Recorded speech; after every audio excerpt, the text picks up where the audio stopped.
Hello all, welcome back to another new video of learn with Bhavna. I hope आप लोगों की preparation अच्छी जा रही है। सारी वीडियो सारे क्वेश्चंस आप लोगों को समझ में आ रही है। अगर कोई आपको डाउट्स है, कोई कंफ्यूजन या कोई टॉपिक है जो आपको लग रहा है कि मैंने कवर नहीं किया है, तो आप मुझे मेंशन कर सकते हैं, कमेंट कर सकते हैं। आई विल मेक श्योर कि जो भी आपके डाउट है, जो भी आप इंपॉर्टेंट टॉपिक मेंशन करोगे, मैं उसके ऊपर एक अलग से स्पेशली वीडियो बनाऊं, राइट।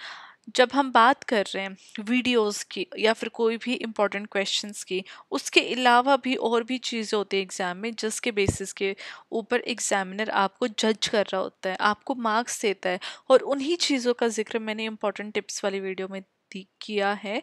वो अभी ऊपर आई बटन में उसका लिंक आ रहा होगा, आप वो वाली वीडियो जाके ज़रूर चेक करना। एग्ज़ाम से पहले वो वाली वीडियो ज़रूर देखना। अगर आप वो वीडियो देखेंगे देन आपकी काफ़ी ज़्यादा जो मार्किंग है, जो आपके मार्क्स आप गेन करने वाले हो, उसमें एक इंक्रीज़ आपको देखने को मिलेगा, राइट।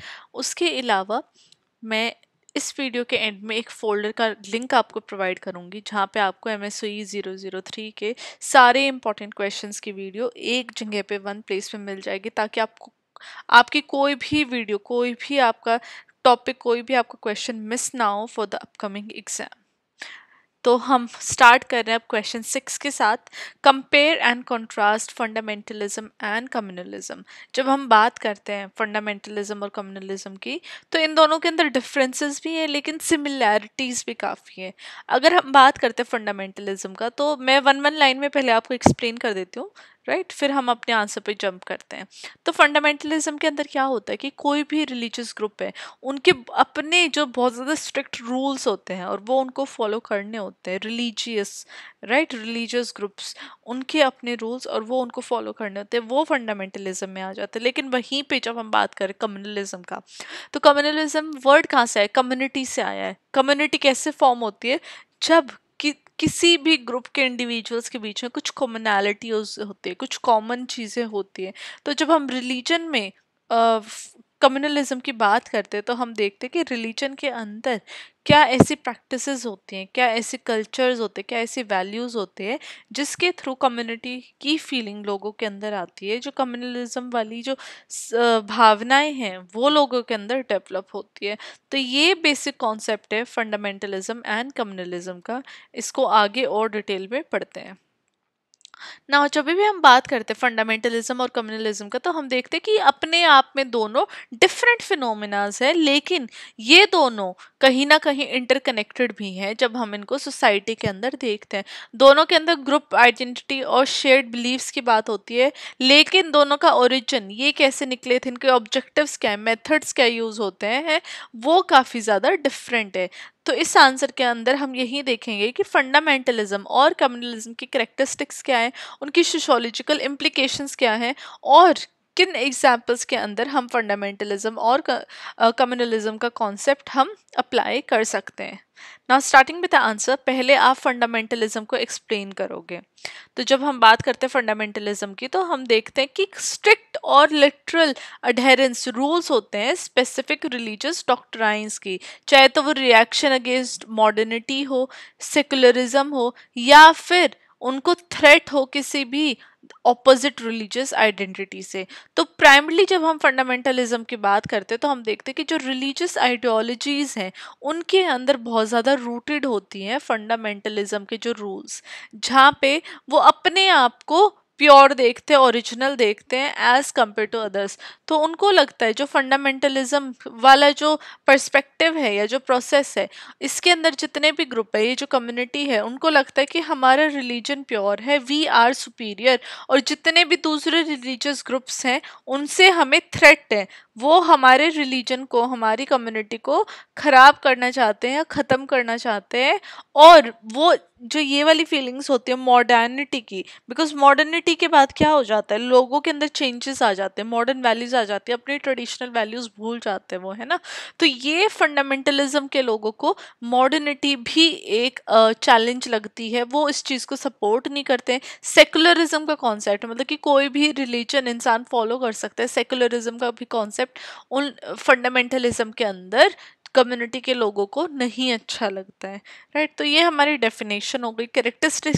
कैरेक्टरिस्टिक्स की बात कर ले, तो फंडामेंटलिज्म के अंदर क्या देखा जाता है कि जितने भी सेक्रेड टेक्स्ट हैं उनकी जो स्ट्रिक्ट इंटरप्रिटेशन, उनकी स्ट्रिक्ट ये कर सकते हैं अंडरस्टैंडिंग एक देखने को मिलती है फंडामेंटलिज्म के अंदर। सेकुलरिज्म और प्लूरलिज्म को वो सपोर्ट नहीं करते हैं।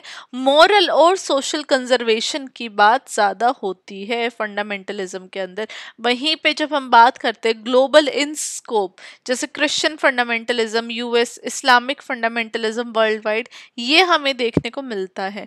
राइट, क्रिश्चियंस जो यूएस के हैं वो अपने आप को सुपीरियर मानते हैं, अपने कल्चर को, अपने रिलीजन को वो प्रिजर्व करना चाहते हैं। वहीं पे जब हम इस्लाम की बात करते हैं तो इस्लाम भी अपने आप में एक फंडामेंटलिस्टिक विचारधारा रखते हैं। राइट, वो मतलब कि अपने आप को सुपीरियर मानते हैं और वो चाहते हैं कि हमारे रिलीजन को, इनफैक्ट वो कोई भी रिलीजन, कोई नहीं चाहता कि हमारे रिलीजन के साथ कोई भी छेड़छाड़ करे, हमारी वैल्यूज़ के साथ, हमारी फीलिंग्स के साथ कोई भी किसी भी तरीके का मजाक करे। राइट, तो ये हमने अभी कैरेक्टरिस्टिक्स देखे। जब हम बात करते हैं एग्जाम्पल्स की, तो इस्लामिक फंडामेंटलिज्म की बात हम जब करते हैं तो हम तालिबान और आईएसआईएस की हम बात करते हैं, जो कि शरिया लॉ के अंडर वो वेस्टर्न इन्फ्लुएंस को रेजिस्ट करते हैं। वो नहीं चाहते कि वेस्टर्न इन्फ्लुएंस आए इन कम्युनिटीज़ के अंदर, और जो इस्लामिक रिलीजन है, इस्लाम रिलीजन है, वो कैसे भी पॉल्यूटेड हो with the western influence. Now Christian fundamentalism, अब यूएस में देखा गया है कि कुछ ग्रुप्स जो हैं वो टीचिंग्स ऑफ क्रिएशनिज्म स्कूल्स के अंदर भी पढ़ाते हैं, जो पहले वाली इवोल्यूशनरी थ्योरी थी उनको अपोज करते हैं। और वो कहते हैं कि जैसे क्रिएशनिज्म हुआ है थ्रू क्रिश्चियनिटी, उस तरीके से ये वर्ल्ड बना है, और वो इवोल्यूशनरी थ्योरी को एक्सेप्ट नहीं करते हैं, उसको अपोज करते हैं। वहीं पे हिंदू फंडामेंटलिज्म के अंदर क्या देखने को मिला है कि काफ़ी सारी मूवमेंट्स आए जिन्होंने एक स्ट्रिक्ट प्रैक्टिसेस, वैदिक प्रैक्टिसेस अपनी कम्युनिटी के अंदर, अपनी डेली लाइफ्स के अंदर लाए हैं, जहाँ पे चाहे वो आर्य समाज हो या फिर कुछ ऐसे रिलीजियस फंडामेंटलिज्म हो इंडिया के अंदर, जहाँ पे ये सारी प्रैक्टिसेस हिंदू फंडामेंटलिज्म फॉलो किया जाता है। नाउ जब हम कम्युनलिज्म की बात करते हैं तो हम देखते हैं कम्युनलिज्म एक ऐसी अलायंस है एक पर्सन का, एक कम्युनिटी का, एक इंडिविजुअल का अपने रिलीजन, एथनिक और लिंग्विस्टिक कम्युनिटी के साथ, जहाँ पे वो ब्रॉडर नेशनल या सोशल यूनिटी इन बेसिस के ऊपर करते हैं। ये फोकस करता है पॉलिटिकल और सोशल मोबिलाइजेशन ऑफ कम्युनिटीज़ की, जहाँ पे जो आइडेंटिटी है वो बेसिक रूट होता है किसी भी इंटर ग्रुप कॉन्फ्लिक्ट होने का। अगर किसी की लैंग्वेजेस अलग है, रिलीजन अलग है, या एथनिसिटी अलग है, तो ये रीजंस बन जाते हैं कॉन्फ्लिक्ट या लड़ाई होने के। और अगर ये सिमिलर हैं, सेम है, तो देखा गया है कि नेशनल और सोशल यूनिटी लोगों के अंदर आती है। कैरेक्टरिस्टिक्स की बात करें कम्युनलिज्म की, तो देखने को मिलता है कि जो पॉलिटिकल मोबिलाइजेशन है वो होता है रिलीजियस और एथनिक लाइंस पे, जहाँ पे perception of other as a threat, again वही जो हमने फंडामेंटलिज्म में देखा, कम्युनलिज्म में भी वही है, दूसरों को एक थ्रेट की तरह देखा जाता है। रिलीजन और आइडेंटिटी को पॉलिटिकल और सोशल डोमिनेंस या पॉलिटिकल या सोशल बेनिफिट के लिए यूज किया जाता है। लोकल लोकल लोगों के ऊपर ज़्यादा फोकस होता है एज कंपेयर टू फंडामेंटलिज्म, जहाँ पे जो लोकल हैं, जो सिटीजन्स हैं, उनके ऊपर ज़्यादा फोकस कम्युनलिज्म के अंदर किया जाता है, बिकॉज यहाँ पे कम्युनिटी वाली फीलिंग आ जाती है। एग्जाम्पल्स की बात कर ले तो इंडिया में जो कम्युनल टेंशन्स थी हिंदू एंड मुस्लिम्स के अंदर, वो काफ़ी ज़्यादा पॉलिटिकल इश्यूज़ की वजह से और भी ज़्यादा बढ़ गई थी, जहाँ पे बाबरी मस्जिद का डिमोलिशन देखने को मिला था 1992 में। तो ये जो ऐसी जो एक्टिविटीज़ हो गई थी उसकी वजह से जो टेंशन थी दोनों कम्युनिटीज़ के बीच में, दोनों रिलीजियस ग्रुप्स के बीच में, वो और भी ज़्यादा बढ़ती हुई दिखी थी।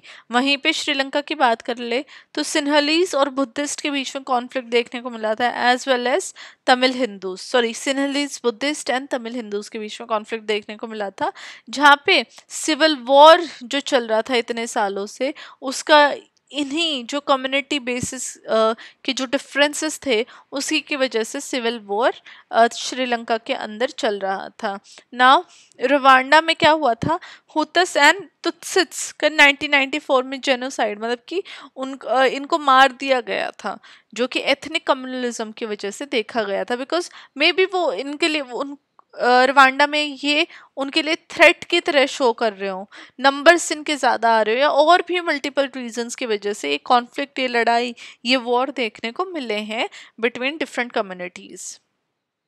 अब कंपैरिजंस के लिए मैंने एक चार्ट बनाया, आप ऐसे ही टेबल एग्जाम में भी बना सकते हैं जहाँ पे एस्पेक्ट आप लिखोगे, किन बेसिस के ऊपर डिफरेंसेस आप शो कर रहे हो।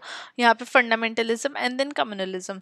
तो जो बेसिस ऑफ आइडेंटिटी है फंडामेंटलिज्म की, वो रूट किसके अंदर रूटेड है, रिलीजियस आइडियोलॉजीज और डॉक्ट्राइंस में, लेकिन वहीं पे कम्युनलिज्म बेस्ड है रिलीजियस, एथनिक और लिंग्विस्टिक आइडेंटिटी पे। अब जो स्कोप है फंडामेंटलिज्म का वो ग्लोबल है, जहाँ पे नेशनल बाउंड्रीज तक भी वो स्कोप क्रॉस कर जाता है, over the national boundary scope देखा गया है फंडामेंटलिज्म का। लेकिन वहीं पे जब हम कम्युनलिज्म की बात करते हैं तो हम देखते हैं कम्युनलिज्म ज़्यादातर लोकली या नेशनली देखा जाता है। जो ऑब्जेक्टिव है फंडामेंटलिज्म का वो क्या है, जो प्योर रिलीजियस प्रैक्टिसेस हैं उनको हमेशा से स्टोर करे रखना है, प्रिजर्व करे रखना, और मॉडर्निटी की वजह से उनके अंदर कोई भी इन्फ्लुएंस नहीं आना। वहीं पे जब हम बात करते हैं कम्युनलिज्म में तो हम देखते हैं कम्युनलिज्म का ऑब्जेक्टिव है पॉलिटिकल या फिर social dominance of a particular community. अब फंडामेंटलिज्म में जो कॉन्फ्लिक्ट ओरिएंटेशन है वो देखने को मिली है, वो अपोज कर रहे हैं सेकुलरिज्म को और प्लूरलिज्म को, जो कि नॉन रिलीजियस ग्रुप्स वो उनके लिए एक थ्रेट की तरह आते हैं, राइट। कहीं कि ये जितने भी नॉन रिलीजियस ग्रुप है ये लोगों को इन्फ्लुएंस ना कर दे, और जो इनके रिलीजियस कम्युनिटी है कोई भी फॉर दैट मैटर, वो उन रिलीजियस कम्युनिटीज़ को छोड़ के वहाँ पे ना ट्रांसफ़र हो जाए, तो इसलिए ये उनको थ्रेट लगते हैं। वहीं पे जब हम कम्युनलिज्म की बात करते हैं तो हम देखते हैं एक फोकस देखने को मिला है कॉन्फ्लिक्ट बिटवीन रिलीजियस और एथनिक ग्रुप ना। एग्जाम्पल्स के तौर पे फंडामेंटलिज्म में Taliban, Islamic and Christian right within the US. वहीं पे कम्युनलिज्म में Hindu Muslim rights in India, Hutu Tutsis conflict in Rwanda. तो ये सारे आप एग्जाम्पल्स एग्जाम में भी मेंशन करोगे, ओके। नाउ की पॉइंट ऑफ कंट्रास्ट क्या है, रिलीजियस वर्सेस पॉलिटिकल फोकस। जहाँ पे फंडामेंटलिज्म का जो प्राइमरी फोकस है वो रिलीजन है, वो रिलीजियस ग्रुप्स हैं, जहाँ पे वो फोकस कर रहे हैं theological purity and moral conservation of the religion. वहीं पे जब हम कम्युनलिज्म की बात करते हैं तो हम देखते हैं कि पॉलिटिकल और सोशल है ये, जहाँ पे रिलीजियस और एथनिक आइडेंटिटी को एक टूल की तरह यूज़ किया जाता है to mobilize a group, to mobilize the people.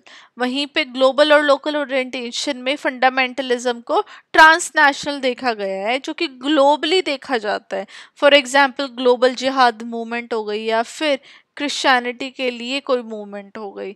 वहीं पे कम्युनलिज्म की बात करें तो ये ज़्यादातर लोकली है, लोकल मूवमेंट्स यहाँ पे हैं। इंटर ग्रुप टेंशंस देखने को मिलती है विद इन पर्टिकुलर रीजन और नेशन।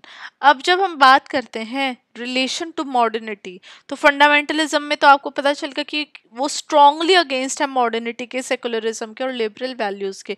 लेकिन वहीं पे जब हम कम्युनलिज्म को देखते हैं तो वो ज़्यादातर शेप किया गया है पॉलिटिकल और सोशल डायनामिक्स के with in the modern state. Sometimes को ऑप्ट किए जाते हैं modern political system for divisive purpose.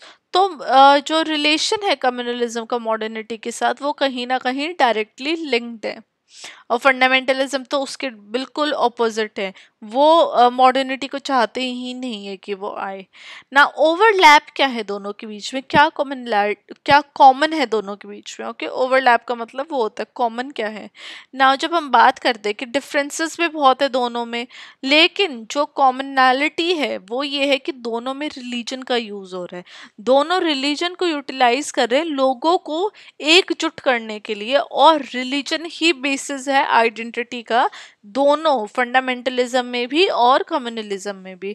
Conflict generation, दोनों की वजह से सोशल कॉन्फ्लिक्ट होते हैं, वायलेंस होती है कम्युनिटी के अंदर, सोसाइटी के अंदर एक्सक्लूजन हो जाता है दूसरे रिलीजियस ग्रुप्स का, और उनको अदर का टैग या फिर एलियनेट या उनके अगेंस्ट कोई भी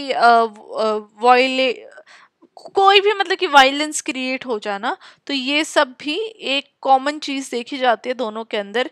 वहीं पे पॉलिटिकल इंस्ट्रूमेंटलाइजेशन, जब हम बात कर रहे हैं फंडामेंटलिस्ट मूवमेंट की, तो हम देखते हैं कि कम्युनलिस्ट एजेंडा के साथ काफी ज्यादा अलाइन होते हैं ये, ताकि वो पॉलिटिकल लीवरेज उनको मिले, किसी भी पॉलिटिकल पार्टी को वोट मिले, सपोर्ट मिले उस पर्टिकुलर रिलीजियस ग्रुप्स के पीपल का। राइट, तो ये कॉमन हमने देखा दोनों के बीच में। अब एग्जाम्पल की बात करें तो इंडिया में हिंदू फंडामेंटलिस्ट ग्रुप क्या करते हैं, कम्युनल टेंशन को फ्यूल करते हैं, जहाँ पे वो नरेटिव कल्चरल और रिलीजियस सुप्रीमेसी की देते हैं। वो कहते हैं कि हमारे रिलीजियस बहुत ज़्यादा सुपीरियर है और बाकी का रिलीजन नहीं है, बाकी का रिलीजन इम्प्योर है। तो इस तरीके से कॉन्फ्लिक्ट, कम्युनिटीज़ के डिफरेंट रिलीजियस ग्रुप्स के अंदर टेंशंस और लड़ाई देखने को मिलती है। वहीं पे जब हम बात करते हैं एग्जाम्पल के तौर पे पाकिस्तान में, तो इस्लामिक फंडामेंटलिज्म देखा जाता है, क्योंकि पाकिस्तान में क्या है, मुस्लिम्स ज़्यादा नंबर में है, तो वो इस्लाम के बेसिस के ऊपर लोगों को मोबिलाइज करते हैं, और जितने भी वहाँ पे रिलीजियस माइनॉरिटीज़ है और जितने भी रिलीजियस ग्रुप्स हैं और वो कम नंबर में हैं, उनको अपनी कम्युनिटी में ब्लेंड कर लेते हैं या फिर उनके अगेंस्ट वायलेंस देखने को मिलती है। तो ये एग्जाम्पल्स थे कम्युनल टेंशंस के इंडिया में और पाकिस्तान में। ना सोशोलॉजिकल इम्प्लीकेशन की बात करें तो सोशल कोहेजन वर्सेस फ्रेगमेंटेशन, जब हम फंडामेंटलिज्म की बात करते हैं तो हम देखते हैं कि एक सेंस ऑफ यूनिटी देखने को मिलती है, लेकिन वहीं पे एलियनेट होती हुई दिखती है वो कम्युनिटी जो उस पर्टिकुलर रिलीजियस ग्रुप में नहीं होती है, उस पर्टिकुलर रिलीजन को नहीं मानती है। तो ये जो रिलीजन है वो अपने आप में सोसाइटी को यूनाइट भी करता है, लोगों को एक साथ भी लेके आता है, लेकिन वहीं पे लोगों को आइसोलेट भी करता है, अलग भी करता है।